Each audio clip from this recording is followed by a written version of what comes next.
What happens when a woman comes home to find she's been locked out by her own family? The decision she made next left everyone reeling. Eleanor Prescott set out for her morning walk just as the sun crested over the rooftops, bathing her block in golden light. She paused to chat with neighbors, admired the azaleas blooming on the Fergusons' lawn, and let her mind wander as she traced the familiar loop around her quiet suburban neighborhood. Walking had become her anchor since her husband's passing, a ritual that gave shape to her days and let her thoughts settle. She returned home humming softly, the plastic bag from the corner bakery swinging in her hand. As she reached her own front porch, something felt off. The flower pot by the door was missing. She always kept it to the left of the mat. She frowned, bending to pick up her spare key from beneath the welcome stone. Sliding it into the lock, she met unexpected resistance. She tried again, twisting harder. The key wouldn't turn. A chill prickled her skin. She pressed the doorbell, heart thumping. After a minute, her daughter-in-law, Carla, opened the door just wide enough to peer out. "Oh, Eleanor. You're back earlier than I thought." Eleanor blinked. "The key doesn't work. Did something happen to the lock?" Carla hesitated, biting her lip. "We had a locksmith out yesterday. The old lock was sticking. Tom thought it'd be best to replace it. You should have called first. We weren't sure when you'd be back." Eleanor's chest tightened. "I take the same walk every morning. I always come home at 9. Carla shrugged. "Well, now we know. You'll need to call ahead, just so we're all on the same page. Tom's still sleeping. He was up late with the baby. Why don't you take a seat in the sunroom while I get him?" Eleanor entered her own house as a guest, the warmth of the bakery bag suddenly cold in her hand. She sat in the sunroom, watching a dust mote drift through the morning light, listening to Carla's footsteps fade. Her home felt different, less hers. The living room had new throw pillows, the kitchen table was crowded with baby gear, and family photos she'd arranged had been replaced by more recent ones of Carla's side. When Tom finally appeared, he was groggy but cheerful. "Hey, Mom. Carla told you about the lock. Sorry, I meant to give you the new key. We just wanted to make sure everything was safe with the baby now." Eleanor took the new key, fingers cold. She pressed a smile in place. "I would have liked to be told." Tom's voice softened. "You know you're always welcome here. We just needed a little more order with everyone in the house." Eleanor nodded, but the words clung to her, sharp and unwelcome. She made tea, moving quietly around her kitchen, careful not to disturb Carla's routines. Carla's voice drifted from the next room, chiding the baby in a sing-song whisper, making plans for playdates and shopping trips. Eleanor caught a glimpse of her calendar on the fridge, its notes overwritten by Carla's handwriting. The day moved slowly. Eleanor retreated to her room, the only space left unchanged, and tried to read. Her mind wandered. The house she'd built with her late husband, filled with years of memories and milestones, now pulsed with someone else's energy.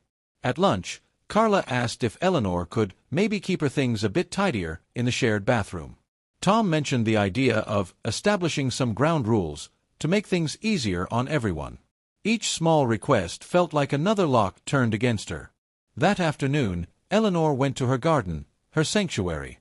She pruned roses, deadhead petunias, and tried to shake off the creeping sense of displacement. She chatted over the fence with her neighbor, Mrs. Green, who noticed her silence. "You all right, Eleanor? You look worn out." Eleanor forced a smile. "Just adjusting to the new routine, I suppose." When she returned inside, she found her knitting basket moved, her favorite chair draped in laundry, and her old records stacked in a box by the basement door. It was as if her life was slowly being packed away, piece by piece, while she still lived in it. That night, as the house grew quiet, Eleanor sat by her window, watching porch lights blink on along the street. She held the new key in her palm, the cold metal biting her skin, and realized the truth. Her home was slipping away, and her place within it was growing smaller by the day. She closed her fist around the key and let the anger steady her. If her family wanted to redraw the boundaries, she would learn how to draw her own. The next morning dawned gray and restless. Eleanor moved through her house with care, each step shadowed by a sense of trespass. She made tea quietly, careful not to wake the baby, and tiptoed past the living room where Carla dozed on the couch, her phone blinking with notifications.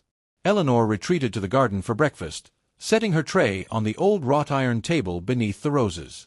Birds flitted through the branches as she sipped her tea, grounding herself in the familiar, but even the birdsong seemed quieter now. She heard Carla through the kitchen window, organizing her day, scheduling grocery deliveries, phoning her sister to complain about the logistics of 3 adults under one roof. Eleanor felt herself growing smaller with every word. Mid-morning, Tom appeared, apologetic. "Carla's just feeling overwhelmed, Mom.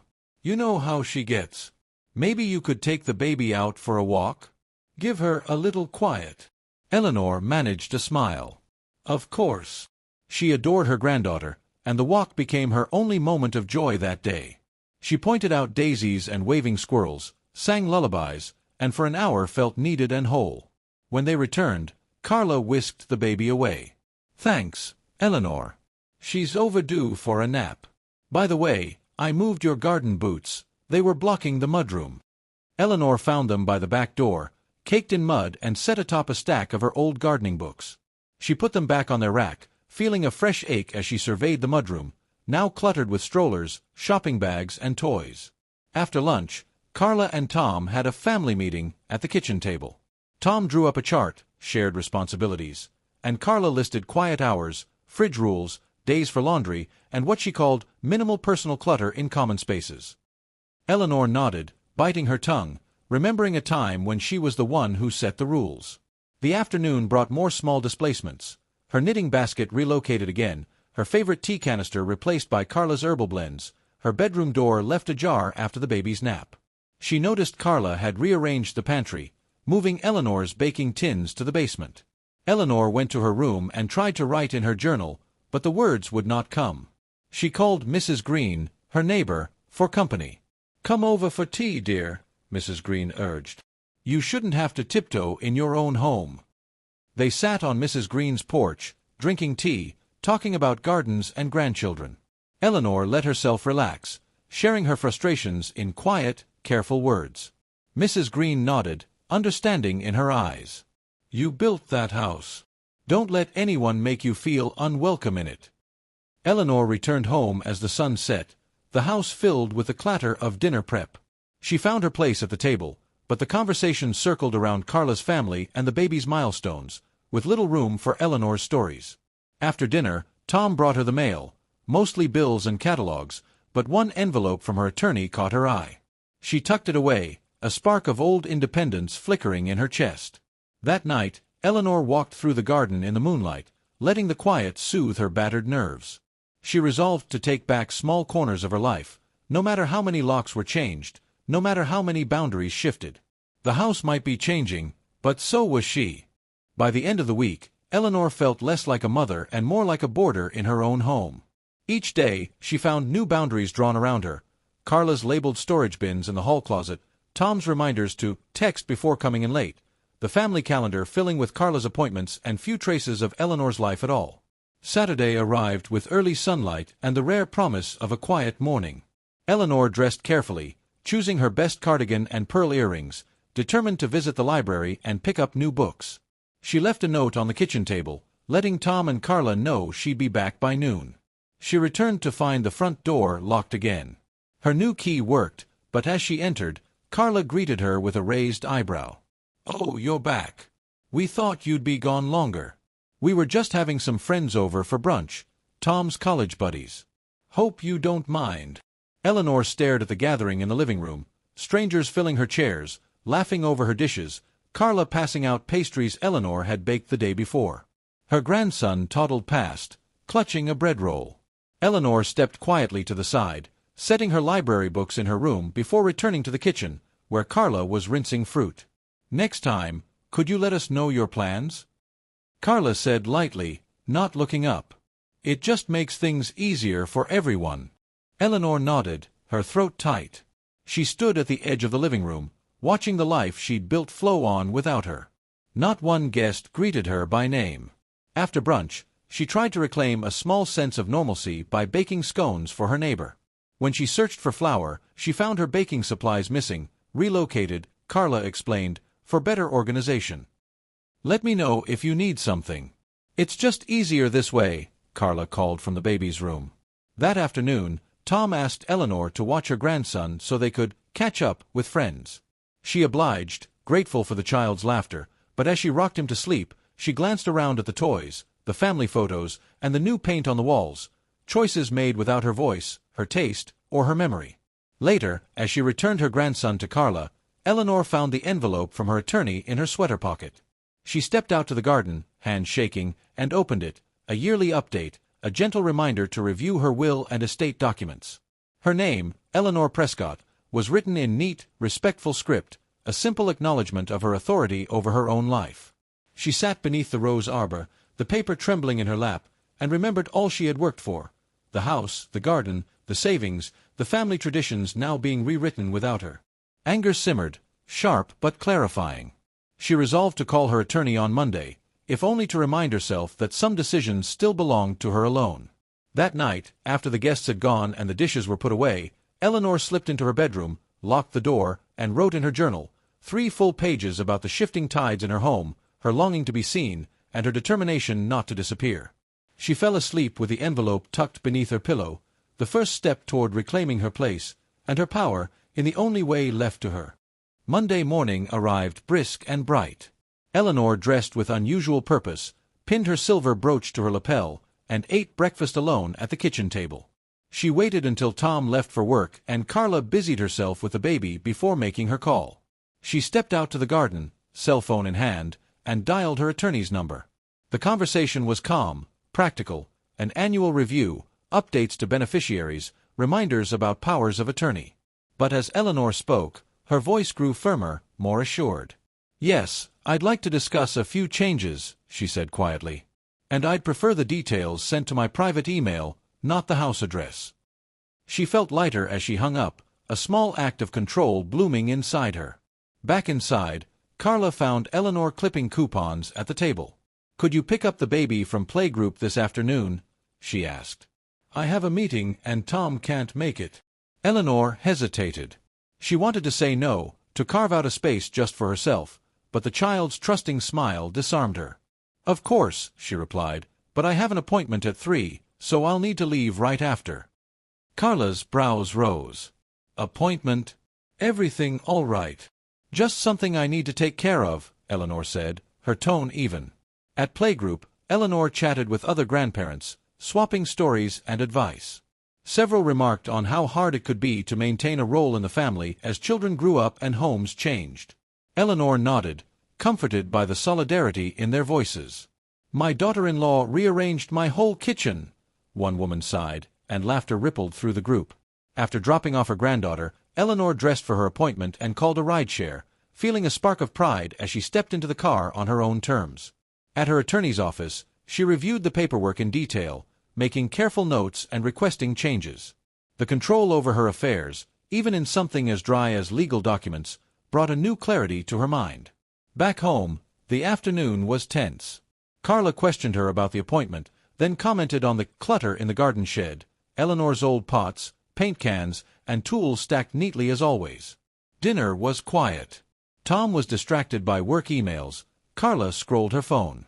Eleanor watched them, feeling oddly detached, her mind still turning over legal language and the quiet satisfaction of the choices she had made.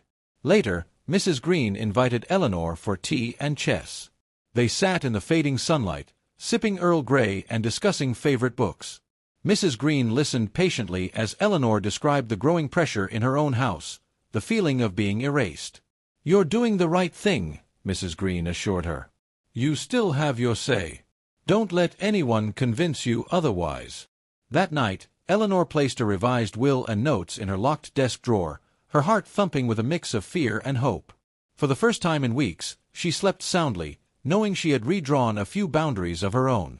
Eleanor woke early, refreshed from her first restful sleep in weeks. She made coffee and sat by the window, watching sunlight spill across her garden. There was a quiet steadiness to her morning, a sense that some invisible line had been drawn, not just in legal documents, but in her spirit. After breakfast, she tidied her room, then spent an hour writing a letter to her oldest friend in Maine, confiding all the small humiliations and the defiance growing inside her. The act of writing was a tonic. Each sentence made her resolve stronger.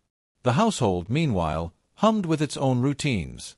Carla spent the morning on conference calls, the baby babbled in the living room, and Tom left early for a work lunch. Eleanor seized the quiet to call her financial advisor and update a few accounts, moving small amounts to ensure she could access her own money without interference. Around midday, Carla breezed into the kitchen, headset still in place. "I hope you're making something light for lunch. I've started a new diet." Eleanor smiled, unfazed. "I'm making tuna salad. You can have some if you'd like." Lunch passed mostly in silence, the babies gurgling the only music. Afterward, Carla suggested reorganizing the hall closet, her spring-clean energy in full force. "I'll take care of my own things," Eleanor replied. She boxed up her old scarves and hats, labeling each with care, and moved them to her bedroom, locking the door behind her. That afternoon, Eleanor took her granddaughter for a stroll in the park, savoring the child's easy laughter. She stopped to chat with neighbors, letting her granddaughter run ahead. Several people commented on how well she looked, how much lighter, even younger. Eleanor smiled, tucking their compliments away for later. Back at home, Carla was on edge. "We need to talk about boundaries, Eleanor. It's getting confusing having so many adults under one roof." Eleanor set her jaw. "I agree. Boundaries are important. That's why I'm organizing my things and updating my records." Carla looked startled but said nothing. Tom came home soon after, sensing the tension, and tried to smooth things over with small talk. Eleanor answered politely, but didn't cede an inch of her hard-won ground. That evening, she made a cup of chamomile tea and took it out to the garden. Mrs. Green waved from her porch, and Eleanor joined her for a while. They played a quick game of chess, Mrs. Green teasing her for always keeping something up her sleeve. "I'm learning," Eleanor replied, her smile wry. "Some things are worth protecting." Before bed, Eleanor reviewed her documents one last time, then placed the revised will in her safe deposit box, her secret, her safeguard. She stood by her window, looking out over the darkened garden, and felt, if only for tonight, utterly secure in her own choices. As the house quieted around her, Eleanor whispered a promise to herself. She would not be erased, not by locks or rules or anyone's convenience. The lines she drew would hold. The next few days settled into a brittle routine. Carla was cooler, polite, but distant. Tom tried to play peacemaker, but the rift was clear, a line quietly drawn across the house. Eleanor, however, moved with new confidence, carving out small islands of independence wherever she could. On Tuesday, Eleanor attended her book club at the library. She lingered after the meeting, swapping recipes with friends, laughing about the antics of grandchildren, trading gentle gossip. Mrs. Green joined them, her presence a comfort. For a few hours, Eleanor felt surrounded by equals, women who understood the dignity of making one's own choices, who had weathered family squalls and drawn boundaries of their own. Afterward, Eleanor walked home slowly, savoring the spring air. At the corner market, she bought herself tulips and her favorite dark chocolate, slipping them into her tote. She felt herself growing into her days again. Back at the house, Carla had rearranged the kitchen, shifting Eleanor's spices and pans to unreachable shelves. The message was clear: "This is my domain now." Eleanor stood silently for a moment, then calmly took a step stool and moved everything back to where she liked it. She left Carla's things untouched. The act was small but defiant, a private victory. Dinner was tense. Conversation flickered around work and the baby, never touching on the changes simmering beneath the surface. Tom complimented Eleanor's cooking. Carla hardly looked up from her phone. Afterward, Eleanor retreated to her room and called her friend in Maine, laughing as they recounted stories from their youth, road trips, wild schemes, heartbreaks, triumphs. The call buoyed her. She realized she had a network beyond these four walls, a life that couldn't be boxed up or locked out. The next morning, Eleanor noticed Carla reviewing paperwork at the kitchen table. There was a moment of panic, a quick check to see if Eleanor's mail had been tampered with, but all was in order. Her new legal documents were safe, the revised will tucked away where only she could find it. As the week went on, the air in the house became heavy with unspoken words. Carla and Tom started discussing future plans, hinting at changes to come. Eleanor listened, nodded, but kept her counsel to herself. On Friday, Mrs. Green invited her for an afternoon tea with a few friends. They sat on the porch, playing cards, telling stories. "You're stronger than you think, Eleanor," Mrs. Green said. "Don't let anyone talk you out of your worth." That night, Eleanor finished knitting a small sweater for her granddaughter, her hand steady, her heart resolved. She placed it on the child's bed with a note, "With love from Grandma, always." As she closed her door and settled in for the night, Eleanor felt a deep calm. She couldn't change others, but she could decide what parts of herself would remain, unchanged, unclaimed, and absolutely hers. Saturday morning brought an unexpected storm. Rain hammered the windows, turning the garden to a patchwork of puddles and gleaming leaves.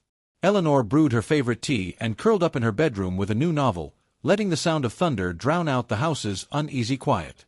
Mid-morning, Tom knocked at her door, concern etched across his face. "Mom, do you have a minute? Carla and I want to talk about some house matters." Eleanor followed him to the kitchen, where Carla sat at the table with a stack of documents. "We've been thinking about next steps," Carla began. "The baby's getting bigger, and we're running out of space. We'd like to talk about you spending more time with Mrs. Green, maybe even staying over there sometimes." Eleanor felt a familiar chill, but this time she did not flinch. "My things are here. This is my home," she replied calmly. "I built this house with your father. I've always made space for you and your family." Tom hesitated, but Carla pressed on. "We just want what's best for everyone, Eleanor. We need to think practically." Eleanor listened, her fingers curled around her teacup. The talk continued, options, compromises, everyone's comfort. The message was clear. Her presence was now a problem to be solved. She left the table, her head high, and went to her room. There, she called Mrs. Green, her voice trembling only after the call connected. "They want me out, piece by piece," she whispered. Mrs. Green was gentle but firm. "Come for dinner tonight, Eleanor. Bring your favorite records. This will always be your home, too." Eleanor spent the afternoon packing a small overnight bag, her choice, not theirs. She selected her favorite records, a change of clothes, and her knitting. Before leaving, she walked through each room, touching the memories woven into every corner. Her wedding china, the family portraits, her late husband's pipe on the shelf. She left a note on the kitchen table for Tom. "Staying with Mrs. Green tonight. Please respect my space while I'm gone." The rain had eased by dusk. Mrs. Green welcomed her in with warmth and good soup. Over dinner, Eleanor shared the whole story, the locks, the rules, the daily erosion of her place. Mrs. Green listened, never judging, then pressed Eleanor's hand. "You have more power than you think, my dear." Later, as they listened to old music and played cards, Eleanor realized she felt more at home in her neighbor's parlor than she had in her own living room for months. That night, tucked under a borrowed quilt in Mrs. Green's guest room, Eleanor slept deeply. She woke at dawn, the house quiet, birds singing. For the first time in a long time, she felt the trembling edge of hope, an understanding that home might not be just a place, but the dignity to decide how and where she would live. Eleanor rose with the sun, a gentle resolve steadying her steps. She dressed, combed her hair, and joined Mrs. Green for a simple breakfast. The old friend pressed a set of spare keys into Eleanor's hand, "For whenever you need them. My door is always open." By mid-morning, Eleanor returned home. She walked through her house slowly, noticing every detail, the familiar smell of coffee, the humming of the refrigerator, Carla's shoes in the hall, her granddaughter's giggle drifting down the stairs. She greeted Tom and Carla with a quiet nod, her presence calm, not apologetic. She gathered her important papers, checked her locked drawer, and sent a brief email to her attorney confirming the last of her changes. She spent the afternoon in the garden, pruning her favorite roses and collecting blooms for Mrs. Green. After tea, Tom found her on the porch. "Are you all right, Mom?" Eleanor met his gaze. "I'm fine, Tom. I hope you are too." She watched the sky change color as evening drew in, her heart lighter with every passing moment. The will was done. Her wishes were clear, her voice preserved where it mattered most. The house might change again, her place in it might shrink, but the decisions about her life, her legacy, her dignity were hers and hers alone. That night, she wrote a letter to her friend in Maine, describing the shifts in her heart more than the movements in her house. She ended with, "We are not our locks or our rooms or even our memories, but the choices we still claim for ourselves." As the lights dimmed, Eleanor placed her keys, old and new, on her bedside table. She drifted to sleep with a sense of peace that came not from walls or doors, but from the knowledge that, at last, she had drawn her own lines in the sand.